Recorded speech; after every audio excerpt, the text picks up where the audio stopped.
সুপ্রিয় দর্শক শ্রোতা, আপনাদের আমন্ত্রণ জানাচ্ছি রিগার্ডিং টেকনোলজি টক অনুষ্ঠানে। আমাদের আজকের অতিথি ইনস্টিটিউশন অব ডিপ্লোমা ইঞ্জিনিয়ার্স বাংলাদেশের প্রেসিডেন্ট AKMA হামিদুর সঙ্গে। আপনাকে আমাদের অনুষ্ঠানে স্বাগত। ধন্যবাদ। 1946 সালে সাবরিনের ইঞ্জিনিয়ার অ্যাসোসিয়েশন হিসেবে এই প্রতিষ্ঠানটি আত্মপ্রকাশ করেছিল। পরবর্তীতে 1970 সালে আবার এটা এই যে 46 থেকে 70 এই যে লং জার্নি, এর পটভূমিটা আমরা একটু জানতে চাচ্ছিলাম। বিষয়টা বলতে গেলে একটা দীর্ঘ ইতিহাস, কারণ এদেশে ডিপ্লোমা ইঞ্জিনিয়ারদের আন্দোলন সংগ্রামের ইতিহাস প্রায় 60 বছরের। যেটা বলছেন আপনি যথার্থই বলছেন যে তৎকালীন দেশ বিভাগের পর যখন পূর্ব পাকিস্তানের উপরে অব্যাহতভাবেই শোষণ শাসন চলে, সেই পর্যায়ে সমগ্র দেশের সচেতন মানুষরা যখন ঐক্যবদ্ধ হওয়ার প্রয়াস করছিল, একইভাবে প্রফেশনাল হিসেবে ডিপ্লোমা ইঞ্জিনিয়াররা ঐক্যবদ্ধ হওয়ার চেষ্টা করে এবং তখন থেকে এই সাংগঠনিক জার্নিটা শুরু হয়। আপনি যেটা বলেছেন, তার পরবর্তী পর্যায়ে আমরা এগিয়ে যাওয়ার চেষ্টা করেছি, আমাদের পূর্বসূরীরা এগিয়ে যাওয়ার চেষ্টা করেছে। এটার বহিঃপ্রকাশ ঘটে 1950 সালে। 1950 সালে এই দেশের ডিপ্লোমা ইঞ্জিনিয়াররা মানে সংগঠিতভাবে তৎকালীন পাকিস্তান সরকারের শোষণ শাসন অনাচারের বিরুদ্ধে ঐক্যবদ্ধ প্রতিরোধ করে তোলে এবং বাংলাদেশের তৎকালীন ডিপ্লোমা ইঞ্জিনিয়াররা একমাত্র পেশাজীবী গোষ্ঠী যারা পাকিস্তান সরকারের বিরুদ্ধে প্রতিরোধ গড়ে তোলে এবং একটা আন্দোলন সংগ্রাম গড়ে তোলার মধ্য দিয়ে তারা স্ট্রাইকে চলে যায় এবং সেই স্ট্রাইকের ধারাবাহিকতায় পরবর্তী পর্যায়ে আমাদের অনেক প্রবীণ সদস্য প্রকৌশলীরা অ্যারেস্ট হয়, পাকিস্তান সরকারের জেলে যায়, তাদের চাকরিচ্যুত করা হয় এবং এই আন্দোলনটা দীর্ঘ সময় চলে, প্রায় 51 সাল, সারাটা মানে বছরব্যাপী চলে এবং চাকরিচ্যুতি বিভিন্ন অনাচার অত্যাচারের পরে যে আন্দোলনটা পরবর্তীতে 52 যে ভাষা আন্দোলন হয়, সেই ভাষা আন্দোলনের সাথে একাত্ম হয়ে গিয়েছে।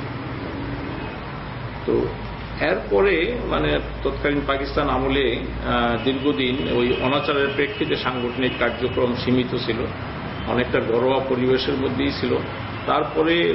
তারপরেও আমাদের প্রবীণ সদস্যরা সংগঠিত হওয়ার চেষ্টা করেছে এবং সংগঠিত হয়ে এক পর্যায়ে যখন স্বাধীন সার্বভৌম বাংলাদেশ প্রতিষ্ঠার আন্দোলনটা শুরু হয় এবং সেই সময়ে আমরা বলি যে স্বাধীনতার যে প্রসব বেদনার অগ্নিগর্ভ থেকে institution of diploma engineers Bangladesh সৃষ্টি হয় এবং সেটা 1970 সালের 8ই নভেম্বর, স্বাধীনতা মুক্তিযুদ্ধ শুরু হওয়ার কয়েক মাস পূর্বে। আচ্ছা, পরবর্তীতে আসলে যুদ্ধবিধ্বস্ত যে আমাদের বাংলাদেশ গড়ে তোলার বিষয় এবং এরপরে একে মানে আমাদের দেশকে বাংলাদেশকে এগিয়ে নিতে পরে এই অ্যাসোসিয়েশনের এই ভূমিকাটা পরবর্তীতে কি ছিল আর কি? 70 সালে আপনারা জানেন যে আমরা জাতীয় জনকের আহ্বানে সাড়া দিয়ে সাংগঠনিকভাবে সিদ্ধান্ত নিয়ে মুক্তিযুদ্ধ অংশগ্রহণ করি 71 সালে এবং সেই মুক্তিযুদ্ধ উত্তর বাংলাদেশে আপনারা এটাও জানেন হয়তো যে মুক্তিযুদ্ধ উত্তর বাংলাদেশ গড়ে তোলার জন্য আমাদের সদস্য প্রকৌশলীরা আমরা ইনস্টিটিউশনাল ব্যানারে সরকারকে সর্বাত্মক সহযোগিতা করার প্রয়াস পাই এবং এই বিষয়ে বললে অত্যুক্তি হবে না যে তখন এই অর্থনৈতিক দুর্বল ছিল অর্থনৈতিকভাবে বাংলাদেশ এবং অনেক ইঞ্জিনিয়ারিং স্ট্রাকচার ভেঙে ফেলা হয়েছিল মুক্তিযুদ্ধের কালীন সময়ে। সবগুলি পুনর্গঠন করার জন্য আমাদের সদস্য প্রকৌশলীরা গ্রামে গঞ্জে মাঠে ময়দানে সর্বত্র অব্যাহতভাবে কাজ করে, যার প্রেক্ষিতে আমরা খুব স্বল্প সময়ের মধ্যে আমাদের সমস্ত ব্রিজ কালভার্ট যেগুলি ধ্বংস হয়েছিল মুক্তিযুদ্ধকালীন সময়ে সেগুলিকে আমরা গড়ে তুলতে সক্ষম হই এবং অর্থনৈতিক সমৃদ্ধি আনয়নের জন্য তৎকালীন অবস্থায় আমরা ইনস্টিটিউশন থেকে বঙ্গবন্ধুর সাথে দেখা করি এবং তৎকালীন অর্থমন্ত্রী তাজউদ্দিন সাহেবের সাথে কথা বলি আমরা এবং একটা সুনির্দিষ্ট কার্যক্রম নিয়ে গ্রামে গঞ্জে ইঞ্জিনিয়ারিং কর্মকাণ্ডটাকে নিয়ে যাওয়ার প্রয়াস পাই এবং তারই প্রেক্ষিতে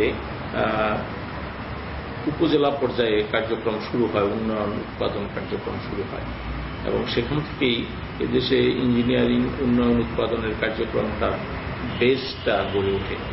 পরবর্তী পর্যায়ে জেনারেল এরশাদ সাহেব যখন রাষ্ট্রীয় ক্ষমতায় অধিষ্ঠিত হয় সেই সময় আমরা যখন উনি এই ঘোষণাটা নিয়ে আসেন যে উপজেলা সিস্টেম গড়ে তুলবেন, আমরা এটাকে সাধুবাদ জানাই এবং সেই সময় এতগুলি উপজেলায় ইঞ্জিনিয়ার পাঠানোর ছিল না, সক্ষমতা ছিল না সরকারের। আমরা আমাদের বিভিন্ন প্রতিষ্ঠানে কর্মরত ডিপ্লোমা ইঞ্জিনিয়ারদেরকে ডেকে নিয়ে আসি, প্রবীণ সদস্যদেরকে, যাদেরকে প্রায় 460টি থানার উপজেলা ইঞ্জিনিয়ারের মধ্যে প্রায় 400 মোর দেন 400 ডিপ্লোমা ইঞ্জিনিয়াররা উপজেলা ইঞ্জিনিয়ারের দায়িত্ব পালন করে। এটা স্বাভাবিকভাবেই তখন গ্রামে গঞ্জে এখন যেরকম উপজেলা পর্যন্ত যাওয়ার রাস্তা আছে তখন কিন্তু সেটা ছিল না। স্বাভাবিকভাবেই আমাদের সদস্য প্রকৌশলীদের তখন অনেক কষ্ট সহ্য করতে হয়েছে, গ্রামে যেতে হয়েছে নৌকায়, হয়তো সাইকেলে ইত্যাদি ইত্যাদি। তারপরে স্ট্রাকচার গড়ে তোলা হয়েছে। আজকে বাংলাদেশে যেটা মানে এখনকার প্রজন্ম এটা ভাবতে পারবে না যে তখন উপজেলাগুলির সাথে জেলার এবং রাজধানীর যোগাযোগ সিস্টেমটা কিরকম ছিল। সেই সময় উপজেলা প্রশাসনিক ব্যবস্থাটা গড়ে তোলাটা কত কঠিন ছিল। এটা গড়ে তোলার পরে এখন খুব সুন্দর দেখা যায়, কিন্তু গড়ে তোলার আগে ছিল কষ্টসাধ্য। হ্যাঁ, আমরা জানি ইঞ্জিনিয়ারিং ইনস্টিটিউট অনেক কাজ করেছে, আমরা অনেকের ভূমিকা অনেকটা।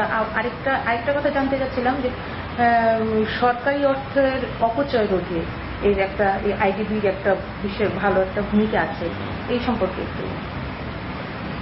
আমরা ইনস্টিটিউশন অব ডিপ্লোমা ইঞ্জিনিয়ার্স থেকে স্বাধীনতা উত্তর বাংলাদেশে 6টি দাবি এবং 13টি সুপারিশ উপস্থাপন করেছিলাম। যে বিষয়গুলি পর্যালোচনা করলে লক্ষ্য করবে জনগণ যে আমরা আমাদের টোটাল ইনস্টিটিউশনের যে মূল ফিলোসফি, মূল দর্শন, সেটাকে সামনে নিয়ে আসার চেষ্টা করেছি। সেই দর্শনটা ছিল এরকম যে আমরা এই ইনস্টিটিউশনের টোটাল কার্যক্রমের 70 থেকে 80% কার্যক্রম দেশ এবং জনগণের বৃহত্তর স্বার্থে পরিচালনা করব এবং 20 থেকে 25% কার্যক্রম পরিচালনা করব আমাদের সদস্যদের প্রফেশনাল ডেভেলপমেন্টের জন্য।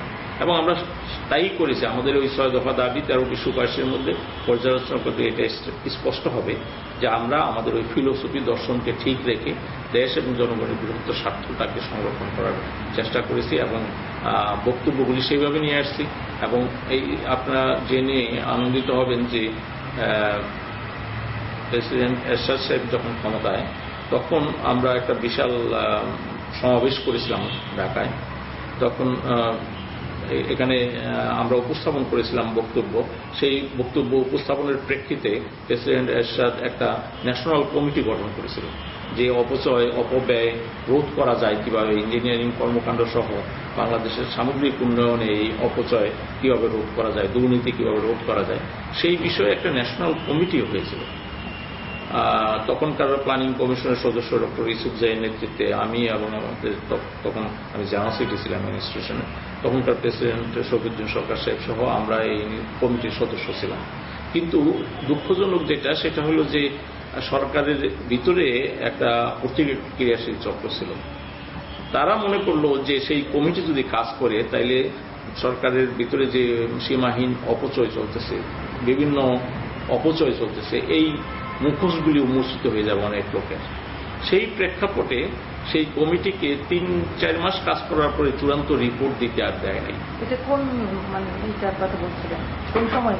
এটা 84টা খুব ইম্পর্টেন্ট সময়।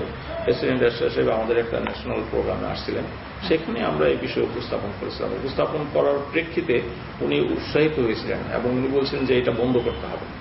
এবং একটা বিষয় আপনারা লক্ষ্য করে থাকবেন যে সেই সময় আমরা প্রেসিডেন্ট এরশাদ যে বক্তব্য দিয়েছিলেন খুব মানে দেশের বৃহত্তর স্বার্থের কথা বিবেচনায় খুব চমৎকার একটা বক্তব্য উপস্থাপন করেছিল। যেই প্রেক্ষিতে তিনি বলেছিলেন কিছু কিছু জায়গায়, যেমন প্রজেক্ট ডাইরেক্টররা ঢাকা শহরে বসে তারা মানে প্রজেক্ট বাস্তবায়ন করতো বিভিন্ন জেলায় উপজেলায়।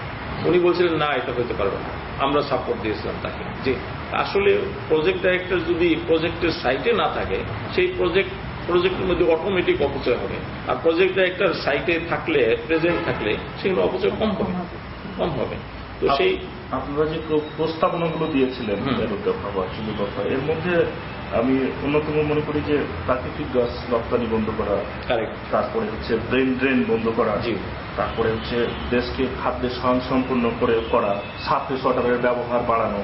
তো এই সংক্রান্ত আর কি কি ছিল, এগুলো যদি একটু আমাদের এই বিষয়ে একটু ডিটেল বিষয়। একটা যেমন গ্যাস রপ্তানি বন্ধ করে, এটা আমাদের ইনস্টিটিউটের প্রথম থেকে স্লোগান ছিল। কারণ আমরা লক্ষ্য করেছিলাম জাতীয় আন্তর্জাতিক চক্র বাংলাদেশের যে গ্যাস আছে এই গ্যাসটাকে নিয়ে যেতে চাচ্ছিল। আমরা প্রফেশনাল বডি হিসেবে প্রথম সংগঠন যারা বলেছিলাম গ্যাস রপ্তানি বন্ধ করো, গ্যাসের মাধ্যমে উৎপাদিত পণ্য রপ্তানি করো। এবং আপনারা লক্ষ্য করে থাকবেন পরবর্তী পর্যায়ে যত সরকার আসছে জনমত এমনভাবে গঠন হয়েছিল যে গ্যাস রপ্তানি করতে পারে নাই কোনো সরকারি উদ্যোগ নেয় নাই যে গ্যাস রপ্তানি করা। এটা এখনো বন্ধ আছে, এটা আমাদের জন্য পজিটিভ দিক। যদিও বিভিন্ন প্রতিক্রিয়াশীল চক্র এবং এই বিদেশিদের এজেন্ট কিছু লোক চায় গ্যাস রপ্তানি হোক, আমরা বলেছি গ্যাস রপ্তানি নয়, গ্যাসকে কাঁচামাল হিসেবে ব্যবহার করতে হবে এবং ব্যবহার করে উৎপাদিত পণ্য আমরা বাইরে এক্সপোর্ট করব। এটা বন্ধ হয়েছে। আমরা বলেছিলাম যে পানি, আমাদের আন্ডারগ্রাউন্ড পানিটা একটা সম্পদ। পৃথিবীর কোনো দেশেই আমাদের মতো আন্ডারগ্রাউন্ড ওয়াটার অ্যাবস্ট্রাক্ট করে না। অ্যাবস্ট্রাক্ট করার প্রেক্ষিতে মাত্রা অতিরিক্ত আন্ডারগ্রাউন্ড পানি অ্যাবস্ট্রাক্ট করার প্রেক্ষিতে কি হচ্ছে, বিভিন্ন অঞ্চলে মরু প্রক্রিয়া শুরু হয়েছে, যেটা ভয়াবহ আকার ধারণ করেছে। আপনারা জানেন শুধু মরু প্রক্রিয়াই না, অঞ্চলে এর প্রভাবটা সম্ভবত বেশি। বরেন্দ্র না, শুধু সারা নর্থ বেঙ্গল তো এটার সাংঘাতিক একটা ক্ষতির কারণ হয়ে গেছে। এবং সেই ক্ষতির কারণটাকে দেখার জন্য আমরা বলেছিলাম সরকারকে। সরকার এটা অত্যন্ত গুরুত্ব সহকারেই বিবেচনা করেছে। কিন্তু যেটা হয় আমাদের দেশে সেটা হলো যে সরকারের মধ্যে লুকিয়ে থাকে বিভিন্ন রকমের লোকজন, ইন্টারেস্টেড পার্টি এবং বেস্টেড ইন্টারেস্টেড গ্রুপ। তারা চায় যে তখন বেশি বেশি করে যেটা শুরু হলো যে গভীর নলকূপের মাধ্যমে পানি উত্তোলন করা এবং সেটা দিয়ে সেচ কার্যক্রম পরিচালনা করা।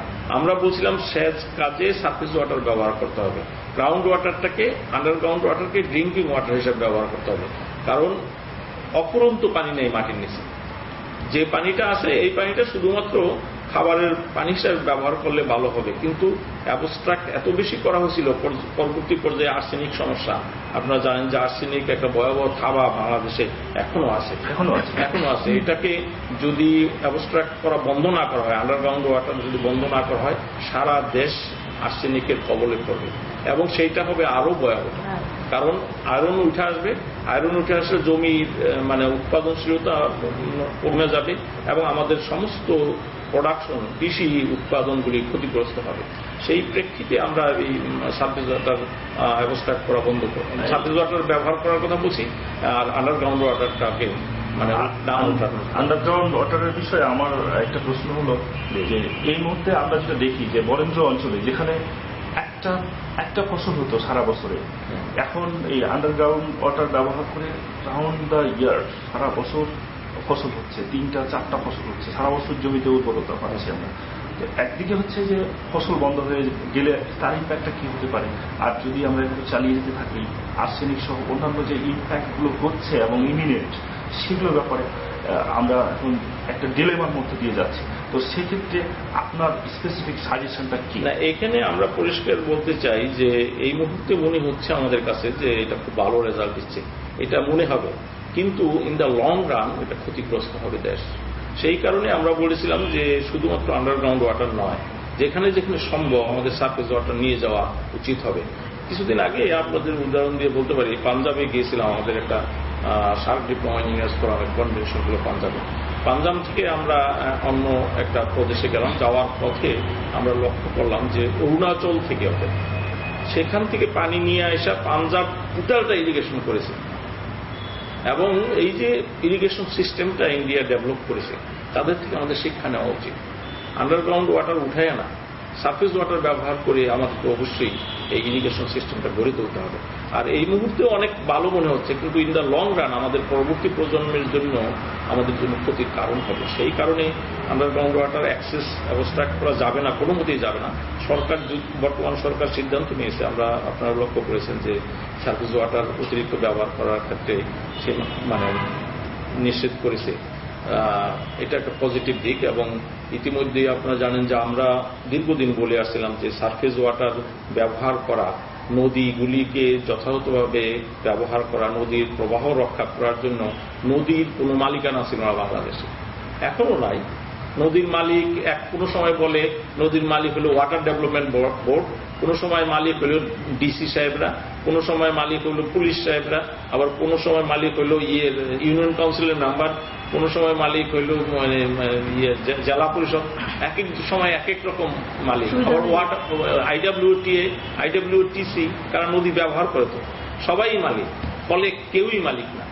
ফলে যত্রতত্র যেভাবে খুশি সেভাবে নদীকে আমরা বলবো যে রিভার গ্র্যাবার যারা তারা এখন কারেক্ট মালিক। সেই কারণেই আমরা বলেছিলাম যে নদী কমিশন গঠন করা হোক। দীর্ঘদিন আন্দোলনের প্রেক্ষিতে বর্তমান সরকার একটা পজিটিভ সিদ্ধান্ত নিয়েছে যে নদী কমিশন গঠিত হবে, এবং যত স্টেক হোল্ডার আছে, যত লোকেরা পানি ব্যবহার করে, যত প্রতিষ্ঠান পানি ব্যবহার করে, সেই স্টেক হোল্ডাররা সেই কমিশনের সদস্য হবে, ফুল টাইম অথবা পার্ট টাইম। এবং তাইলে টোটাল নদীগুলিকে আমরা নিয়ন্ত্রণ করতে পারবো, যেমনিভাবে নদীর পানিটা যথাযথভাবে ব্যবহার করতে পারবো, তাইলে আমাদের আন্ডারগ্রাউন্ড পানি আর স্টার্ট করা যায় প্রয়োজন হবে না।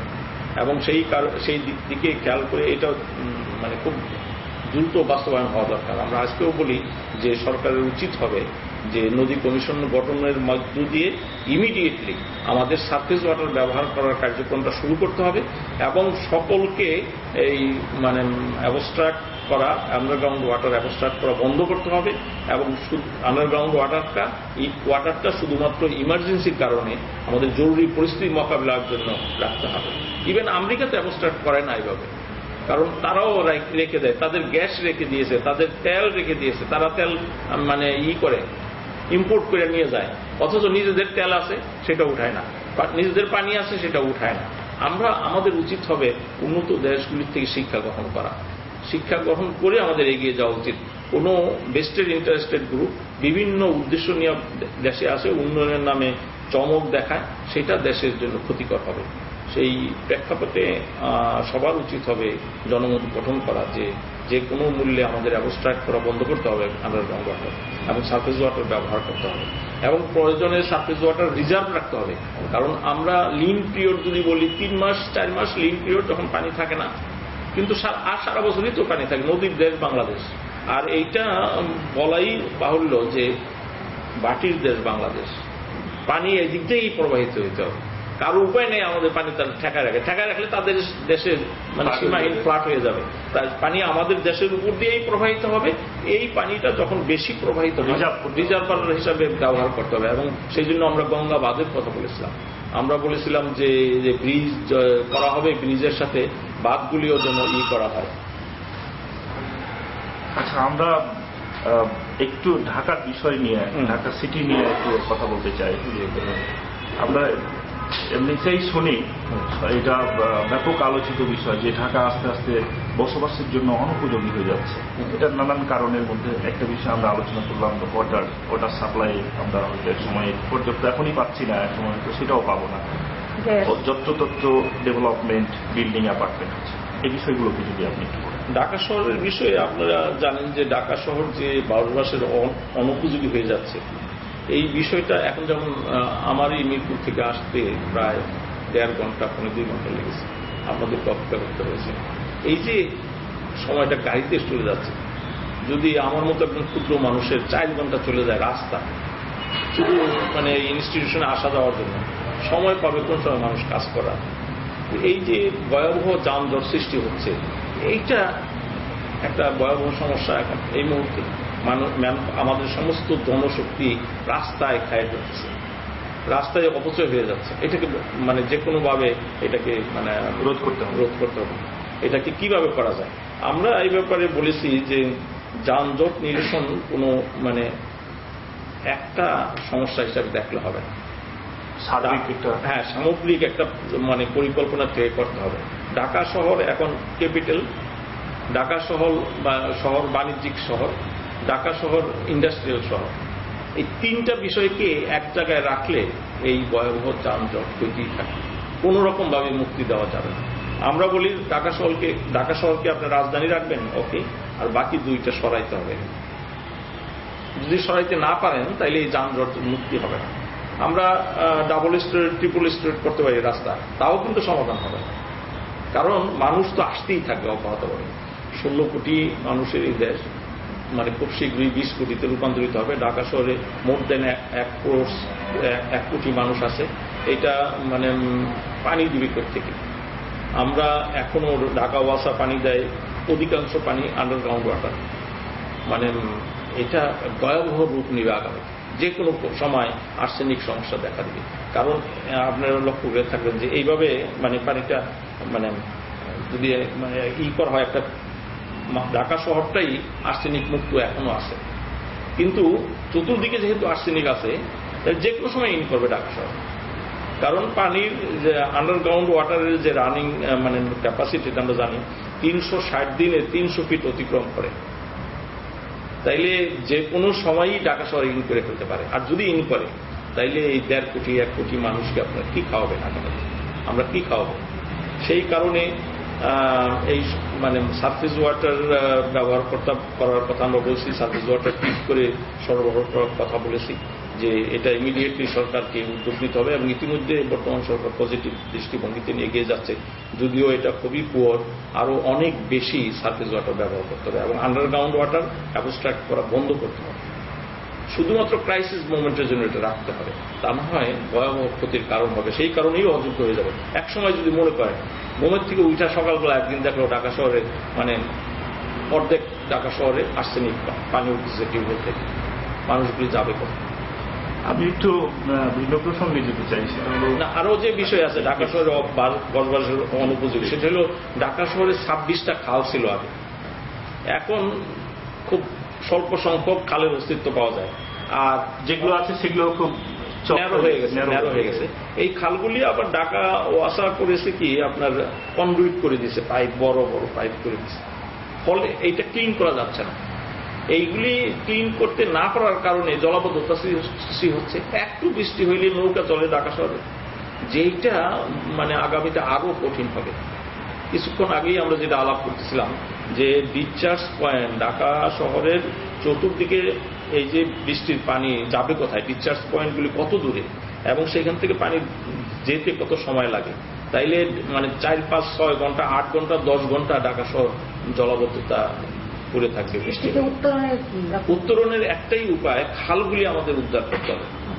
যত খাল দখল হয়েছে, যারা দখল করেছে ধনী মানুষরাই দখল করেছে, এইগুলিকে উদ্ধার করতে হবে এবং ভেঙে ফেলতে হবে বিল্ডিং এবং নকশা দেখে ইমিডিয়েটলি একেবারে মানে কঠিনভাবে কঠোরভাবে সেই খালগুলি উদ্ধার করতে হবে। এর আগে অনেকবারই এইসব উত্থাপিত হয়েছিল, সম্ভব? আপনি না, অবশ্যই সম্ভব যদি দেশটাকে ভালোবাসেন তাইলে সম্ভব, ঢাকা শহরকে আপনি ভালোবাসেন তাইলে সম্ভব।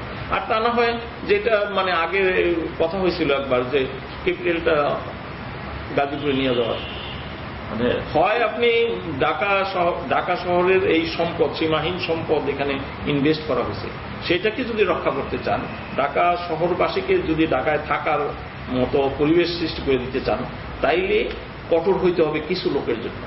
কিছু লোকের বাড়িঘর ভাঙা যাবে, তাদেরকে আপনি রিহেবিটেট করে দেবেন। সেই কারণে তো আপনি ঢাকা শহরকে অ্যাবান্ডন ডিক্লেয়ার করতে পারেন। এখানে স্ট্রিক্ট রাজনৈতিক সিদ্ধান্ত আসতে হবে। আমরা সেই কারণে ইনস্টিটিউশন থেকে বলেছি যে প্রযুক্তি ভাবনাযুক্ত রাজনীতি হতে হবে এবং প্রযুক্তি ভাবনাযুক্ত রাজনীতি 21শ শতাব্দীর অঙ্গীকার হতে হবে। সেই কারণে আমরা আমাদের মূল পলিটিক্যাল পার্টিগুলিকে নিয়ে কথা বলেছি। আমরা প্রধানমন্ত্রী শেখ হাসিনাকে বলেছি, বিরোধী দলের নেত্রী খালেদা জিয়াকে বলেছি, আমাদের পক্ষ থেকে আবেদন জানিয়েছি বারবার যে প্রযুক্তি ভাবনাযুক্ত রাজনীতি হতে হবে।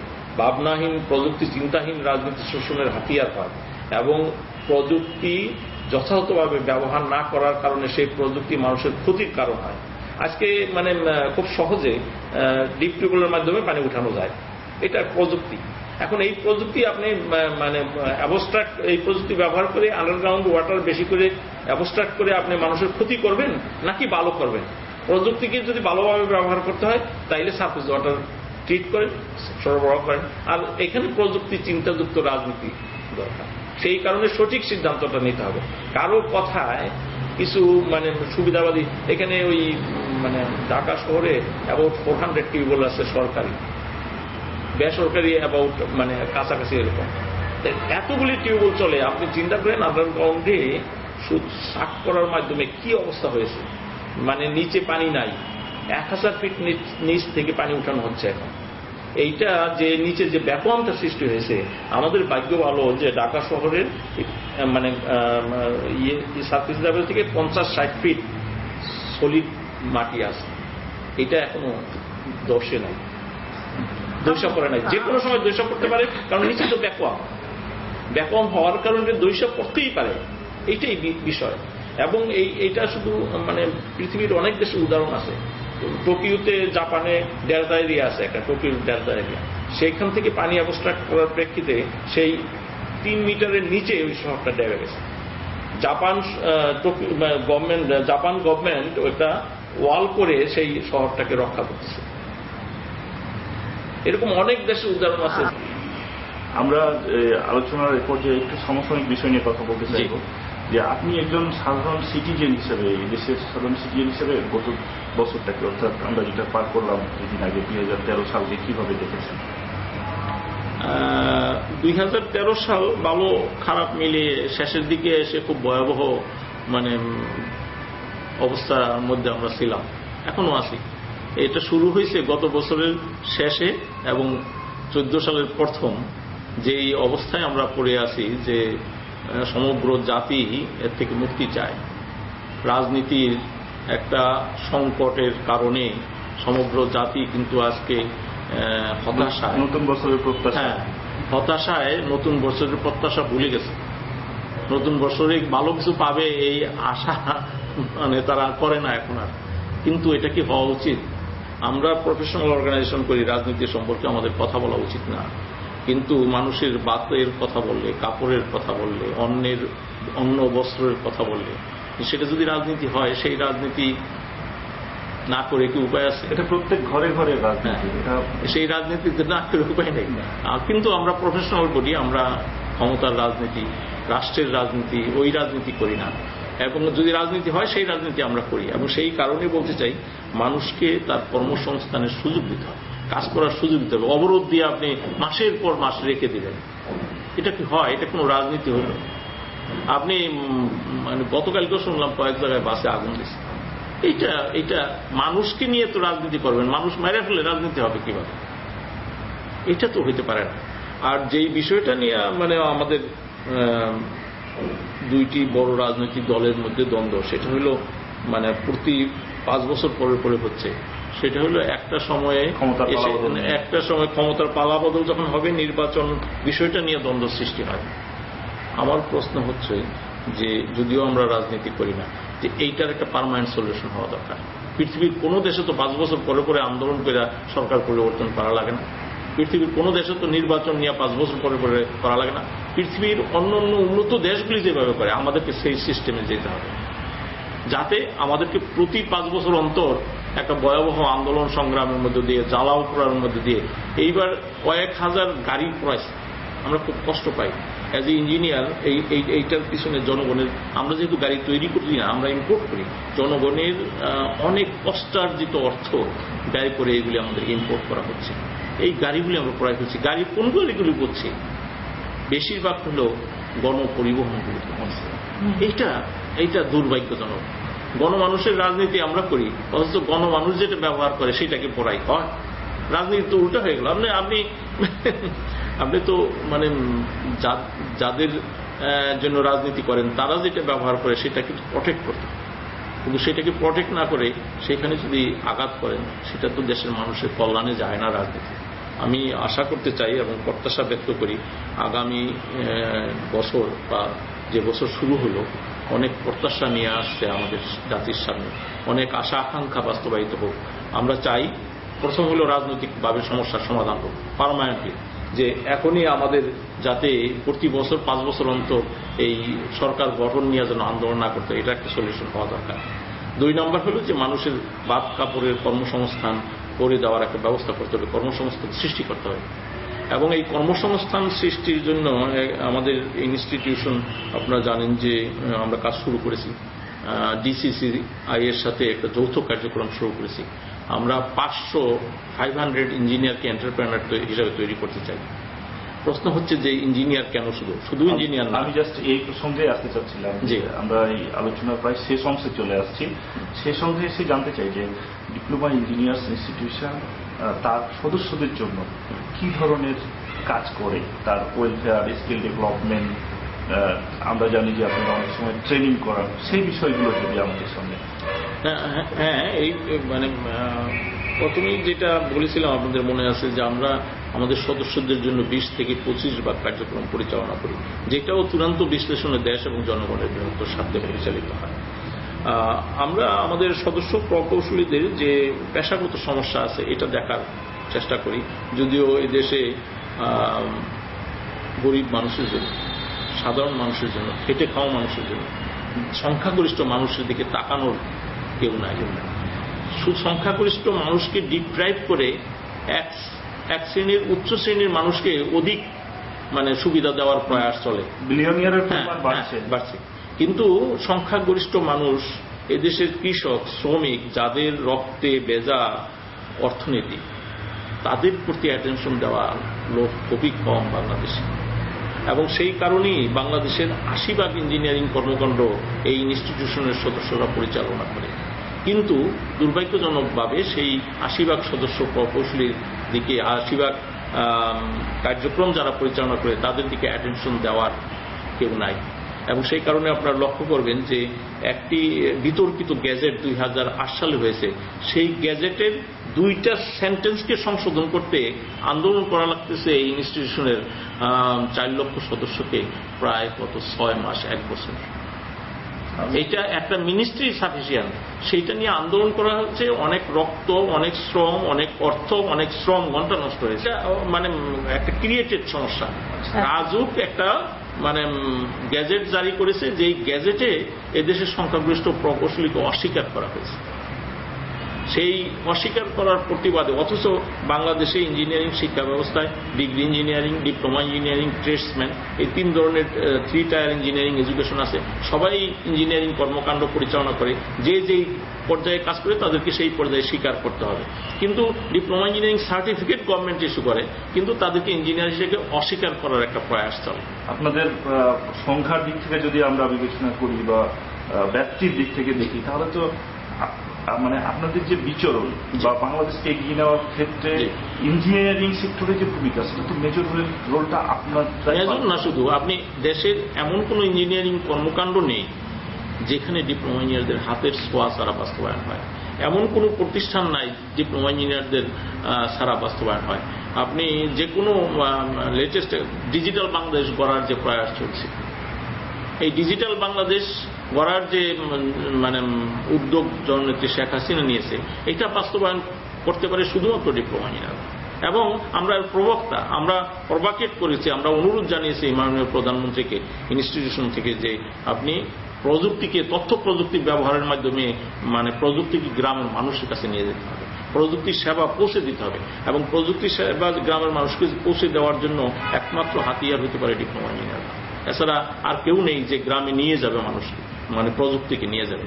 আমি যে কথা বলছিলাম যে আমরা আরো ইনস্টিটিউশন থেকে যে কাজটা পরিচালনা করি, সেটা হল প্রফেশনাল ডেভেলপমেন্টের জন্য করি, ট্রেনিংগুলি করি, সারা বছর ব্যাপী আমাদের দক্ষতা বৃদ্ধির জন্য করি। একইভাবে আমাদের সদস্য প্রকৌশলীদের যে বর্তমানে আমরা যে কার্যক্রমটা শুরু করেছি, সেটা এন্টারপ্রেনার হিসাবে ডেভেলপ করা। কারণ চাকরি তো আর পাবে না, সদস্যদেরকে মোটিভেট করার চেষ্টা করেছি। এখন তুমি চাকরি করতে চাকরি খুঁজবা না, প্রকৌশলীদের বলার চেষ্টা করতেছি যে তুমি চাকরি দিবে। এই দৃষ্টিভঙ্গির থেকে যে আপনারা জানেন যে যে কোনো শ্রম শক্তির সাথে ক্যাপিটাল যুক্ত হলে ভ্যালু ক্রিয়েট হয়, আর যখন টেকনিক্যাল নলেজের সাথে ক্যাপিটাল যোগ হয় তখন সারপ্লাস ভ্যালু ক্রিয়েট হয়, অধিক সম্পদ তৈরি হয়। তো টেকনিক্যাল লোকের হাতে যদি আপনি ক্যাপিটাল দিয়ে দিতে পারেন, সে নিজের কর্মসংস্থান তো করবেই, আরো অনেক লোকের কর্মসংস্থান করে দিতে পারবে। আমার মনে হয় আপনাদের যে প্রস্তাবনাগুলো ছিল ওর মধ্যে একটা পয়েন্ট ছিল ব্রেন ড্রেন ঠেকানো। হ্যাঁ, তো সেক্ষেত্রেও মনে হয় এটা একটা ভালো রোল প্লে করতে হবে তাদেরকে, আপনারা এখানে ধরে রাখা, তারা ধরে রাখা। এবং আমরা ইতিমধ্যে আমাদের সদস্য প্রকৌশলীরা হাজার হাজার ডিপ্লোমা ইঞ্জিনিয়ার দেশের বাইরে কাজ করে, তাদেরকে উৎসাহিত করার চেষ্টা করেছি, তোমরা বাংলাদেশে ফিরে আসো, এখানে এসে তোমরা ইন্ডাস্ট্রি ডেভেলপ করাও। কিন্তু তারা যেটা বলে যে এখানে তো এয়ারপোর্ট থেকে শুরু হয় অনাচার, এই অনাচার থেকে আগে মুক্ত করেন আমাদেরকে। আমরা সরকারের প্রবাসী কল্যাণ মন্ত্রী মোশাররফ সাহেবকে বলেছি যে মানে একজন ইঞ্জিনিয়ার গ্রামে যখন বিদেশে কাজ করে, সে যখন দেশে ফিরে আসতে চায়, সে নিজের টাকা আর্ন করা টাকা দিয়ে একটা গাড়ি নিয়ে আসবে, ওইটার উপরে 400% ট্যাক্স বসাই দেবেন আপনি। কেন, কি কারণে বসাই দেবেন? সে তো নিজের আর্ন করা টাকা দিয়ে নিয়ে আসতেছে, আজ একটা মিনিমাম ট্যাক্স নেন। কিন্তু মানে এইভাবে যদি করেন যে সে তার আর্ন করা টাকা দিয়ে, বাংলাদেশ থেকে যেই লোকটা টাকা ব্যয় করে গাড়িটা আনে তার উপরে আপনি ট্যাক্স বসান, কিন্তু যেই লোকটা বিদেশে আর্ন করে আনে তাকে তো একটা ফেসিলিটি দিতে হবে, সুযোগ দিতে হবে। তা না হয়তো সে টাকাটা ওই ইলিগেল ভাবে ব্যবহার করবে, নিয়ে আসবে বাংলাদেশে। তাকে সুযোগ দিতে হবে এই দেশে ইন্ডাস্ট্রিয়াল ডেভেলপমেন্টের জন্য আসা, যাতে সে মানে সুযোগ পায়, তাকে অব্যাহতভাবে সার্ভিসগুলি দিতে হবে, তাইলে সে আয়সা এই দেশে ইন্ডাস্ট্রিয়াল ডেভেলপমেন্ট করবে।